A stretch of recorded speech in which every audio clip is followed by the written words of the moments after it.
مسلمانانو د قرباني په باره کې څه مسایل درته ذکر کومه. د قرباني په باره کې چې قرباني پر چا باندې راځي، پر کوم سړي باندې قرباني چې ده هغه واجبه ده. د قرباني د وجوب شرایط یو څه شرطونه دي چې په هغو شرطو باندې قرباني پر انسان باندې واجباږي.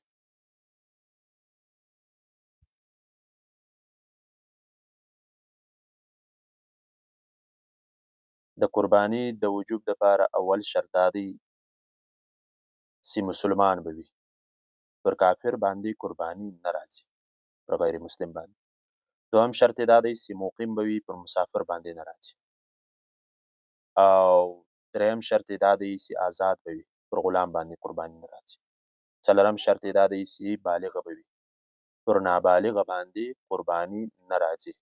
پنځم شرط یې دا دی چې عاقله به وي، پر لوني باندې قرباني نه راځي. شپږم شرط د قربانۍ دا دی چې مالداره به وي، پر لاچاره سړي، پر بېبسه سړي، پر مسکین سړي باندې قرباني نه راځي. د قرباني دغه شپږ شرایط چې په چا کې موجوده وي، بیا پر هغه سړي باندې قرباني واجباږي او پر هغه باندې لازمه ده.